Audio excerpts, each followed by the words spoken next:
Well, hello to everyone taking part in this important webinar, and despite the restrictions of COVID-19, it is good that we can meet, exchange views and learn from one another. My name is Mairead McGuinness. I'm First Vice President of the European Parliament, and I'm really pleased about the title of EU Sustainable Energy Week, Beyond Crisis, Clean Energy for Green Recovery and Growth.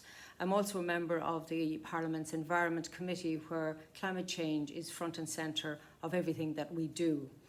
So the European Union wants to lead on tackling climate change and has set a very ambitious target of achieving climate neutrality by 2050.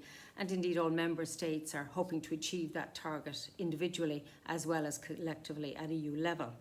The production and use of energy accounts for 75% of EU greenhouse gas emissions. So it's very clear that our power sector, our energy production and use, needs to become more sustainable and based on renewables and the phasing out of fossil fuel use. My work on climate law is as the EPP Shadow Rapporteur, and we're hoping to enshrine in legislation that target of climate neutrality by 2050 by the end of this year. And while 2050 seems very far away, in fact it is just around the corner. We're all aware of the investment that's required. Even if you look at the European Union's target for 2030, the Commission estimate that an investment of over 260 billion would be required to achieve the 2030 target. And we know that that will require both public and private investments. It's very clear that the pandemic has had a serious impact on all our economies, and it makes it more difficult perhaps to look at achieving climate neutrality. But I'm very pleased that the European Union's proposals for both the next budget, but more importantly for the EU Recovery Next Generation Fund, is looking at putting in place a very significant amount of money to enable our economies to recover and to target the money in a way which addresses the climate neutrality target. That debate is going on now between member states about the size of the recovery package, how it will be financed, how it will be repaid. But it's very clear that the European Union needs a strong stimulus.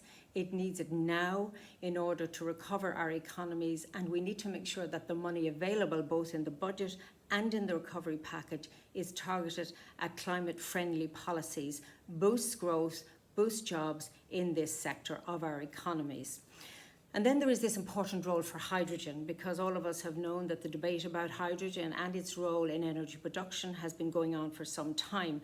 And again, it's important that this coming weeks in July, we expect the European Commission to come forward with a draft hydrogen strategy, setting out how hydrogen will help to cut energy emissions when it comes to greenhouse gases. I want to say a word too about the GenCom, Generating Energy Secure Communities through Smart Renewable Hydrogen. And I think this is a really important initiative because it will increase public awareness about the role of hydrogen. And I think from the country I come from, Ireland, it's really good that two of our island communities are part of this big, if you like, package, part of this drive towards climate neutrality. So I'll give a shout out to Valentia and Rathlin Islands. But more importantly, I hope that today's event stimulates strong debate and puts hydrogen as one of the key drivers of tackling carbon emissions in the energy sector.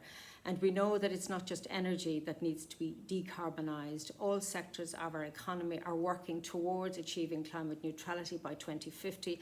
And I hope that the conversations and conclusions of this event will get us there more rapidly, more effectively, and create this fairer, more sustainable Europe that we all really hope for. So thank you.